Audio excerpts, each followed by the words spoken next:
Alright, Joshua chapter 10, starting at verse 12. Then spake Joshua to the Lord in the day when the Lord delivered up the Amorites before the children of Israel.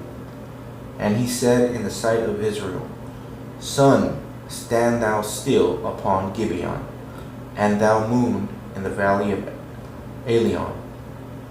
And the sun stood still, and the moon stayed, until the people had avenged themselves upon their enemies. Is not this written in the book of Jasher? So the sun stood still in the midst of heaven, and hasted not to go down about a whole day. And there was no day like that before and there was no day like that before it or after it, that the Lord hearkened unto the voice of a man, for the Lord fought for Israel. Okay, so here we see in Joshua chapter 10, verses 12, 13, and 14. It's called Joshua's Long Day. We see the sun and the moon standing still. Not the earth. Doesn't say anything about the stars or the other planets that the Bible does not speak about, by the way. Standing still. Only the sun and the moon. That's it. So let's take a look here. Alright, this is the model that we've all been taught since we've been growing up.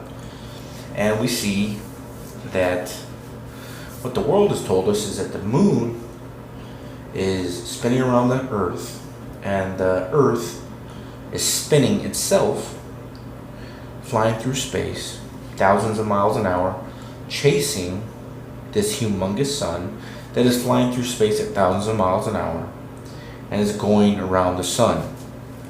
Everything is supposed to be revolving around the sun, and the sun is flying. Everything's flying through space, right? Just this outer space. So, in this model, if the sun and the moon only stood still, okay, just the sun and the moon, yet the earth is still moving in this model, not only spinning itself, but going at a forward motion,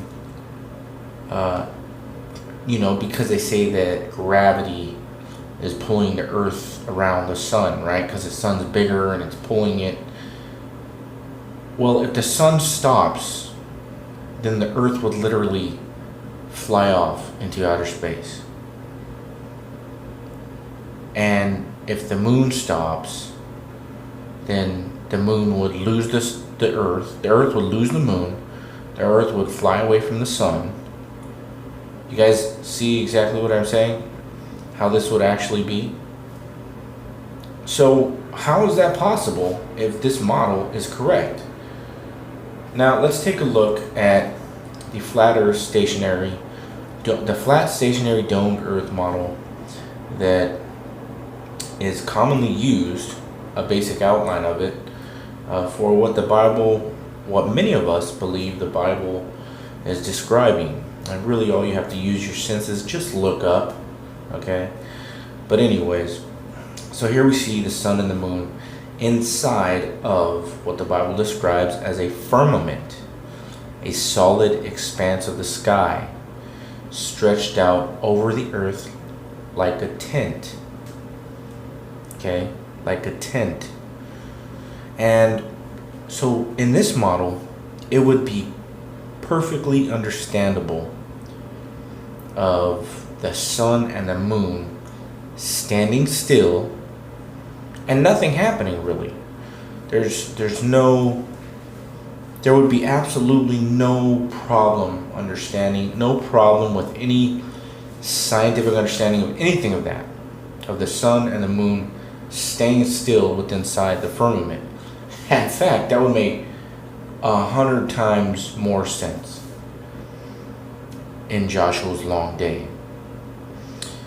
And so this is just one example that I wanted to show people in the Bible that about flat earth cosmology, about the enclosed system that we are in, the cosmology, and just one just one of many examples of what the Bible is speaking about in cosmology.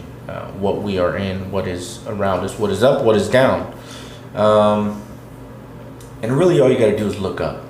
Just use your basic God-given senses. Forget about ex-Nazi Operation Paperclip, NASA. Forget about the TV. Forget about the satanic system and all the satanic atheistic school system that teaches evolution and the Big Bang. Forget about all that stuff and just look up. And you'll see that the sun and the moon, in little variations, but basically are about the same size to the eye, okay? We don't feel the earth moving at all. It actually looks like the sun and moon are moving themselves, not the earth. Okay, the Bible says the earth is immovable. Okay? And we look up and we see blue in the sky.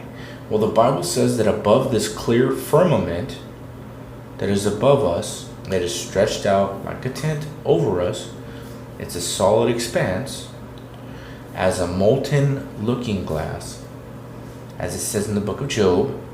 Above that, it says that there are waters. There's water.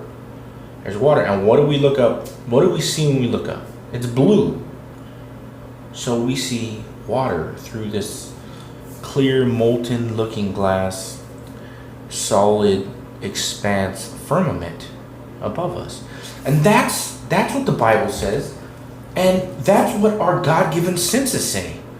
Because, a big myth that the American Apostate Christian Church has taught us that, God He's so mysterious with us. He doesn't, that the way He works is mysterious. No, the devil works in mysterious ways. God has told us what He's done, what He's doing today, and what He's going to do in the future. So God is not all that mysterious. He can be, but God is upright. God is faithful. God is the one who always tells the truth. And that's it. Take this bowl here, pour a whole bunch of water on it, and watch none of the water fall off the bottom. It all sticks onto it. And while that's happening, and the water stays stuck. Not only that, you're at 1,000 miles an hour spinning this way, which also at 67,000 miles an hour, 67,000 miles an hour, while spinning 1,000, you're circling around the sun. And while that's happening, you're also chasing the sun through the Milky Way at 514,000 miles an hour. And every single night, the stars are exactly the same. Every single night. Every single night. The stars never change. Polaris is always exactly where it is.